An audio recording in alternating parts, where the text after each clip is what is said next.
My first budget will be submitted to the Congress next month.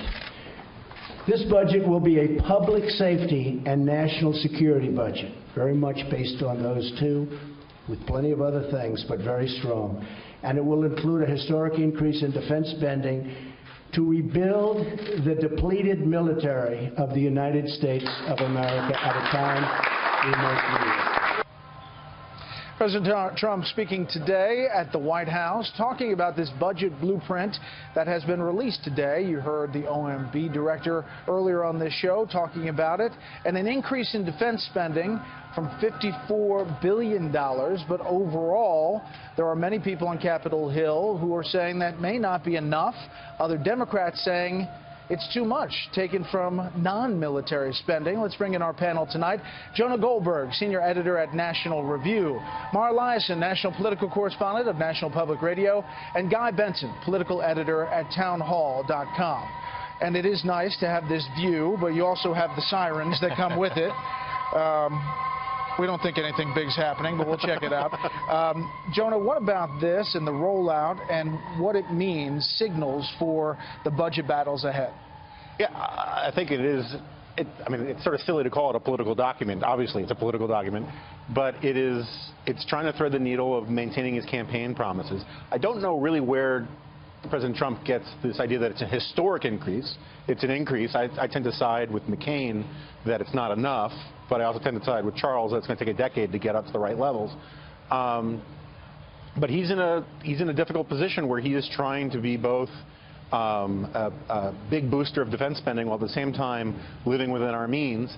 The EPA budget in total is $8 billion. The State Department is $65 billion. You're not going to get this money through those cuts.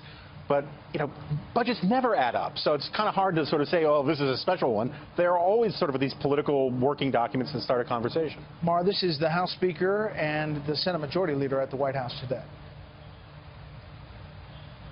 So we're looking forward to a positive, upbeat presentation tomorrow night, and then proceeding with our agenda, which is exactly the same as the Trump agenda.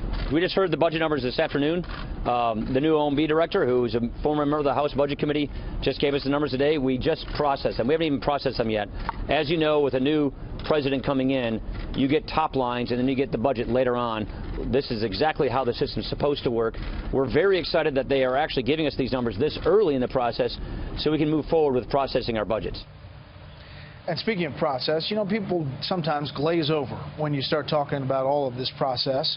But this is a blueprint. You'll get the full budget probably in May, and Congress is going to churn around and see what the spending priorities are as well. That's right. This is not a piece of legislation. This is the president's wish list and an expression of his priorities. What I think is interesting, though, is he's got something called the Budget Control Act. That's something to make people's eyes glaze over. Sequestration. Sequestrations, caps, hard caps on defense and domestic.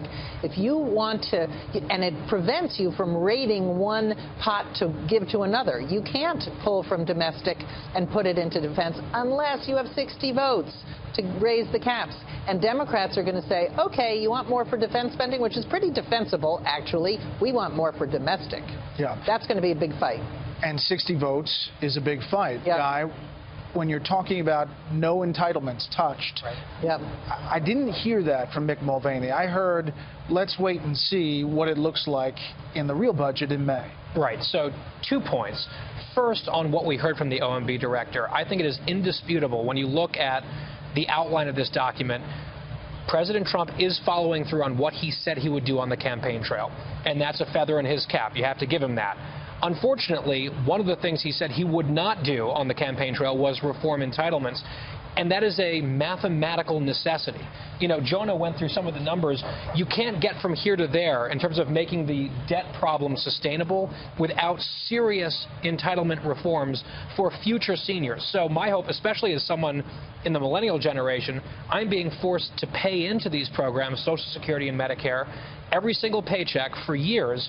But the budget folks, the mathematicians, they tell us, the actuaries, if you just project out 10, 15 years, these programs are going insolvent.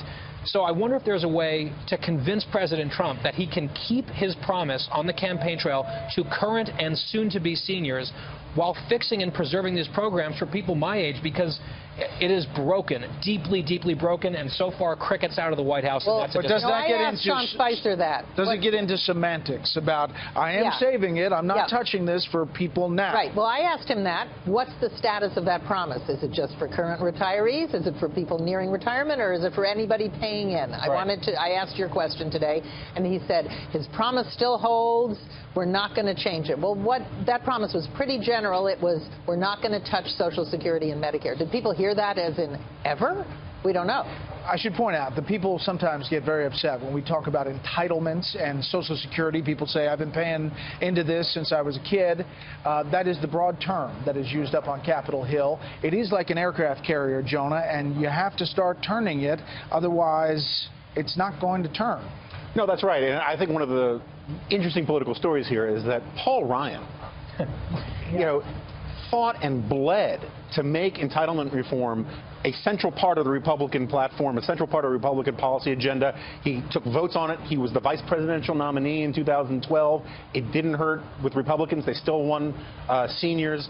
And to see him just sort of fall on the battlefield on this issue will be kind of surprising, I think, in the long run. I think he still holds out hope that he can work out some sort of grand bargain with the White House, maybe sneak it in through the Obamacare repeal, get to Medicare that way. But that's still, no matter how we look at it, we're going to have a big fight. Remember, Trump called it political suicide for Republicans to touch those. It's not true. It's not true, though. Well, that's what he said I the whole know. campaign. To your point, the New York Times story on this says Trump and Paul Ryan head for a clash over the budget and ideology.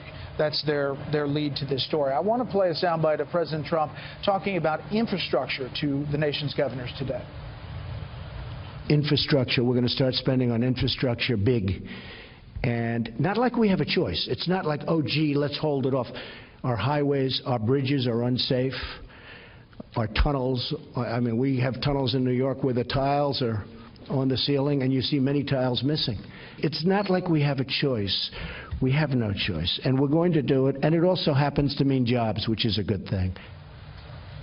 So he says it's not like we have a choice. We have to do it now, Guy. But every signal we're getting is that now really means 2018. Yeah, and that's strikingly similar rhetoric to what we heard from the president's predecessor on these issues. Now, I think that no one should be surprised that President Trump is talking about infrastructure spending. I think it's something that Chuck Schumer has expressed some hope over. But again, where's the money going to come from?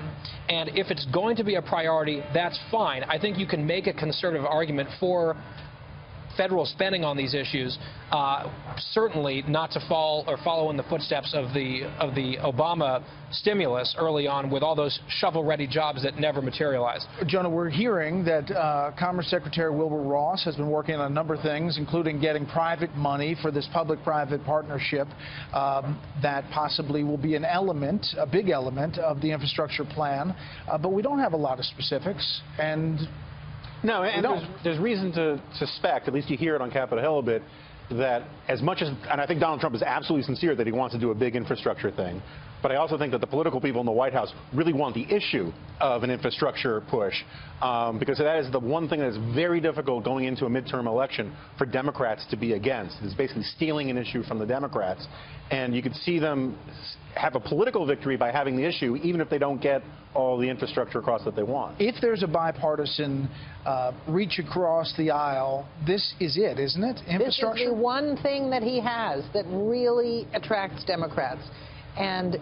But we don't know if he's going to make a push for it this year. That's the question.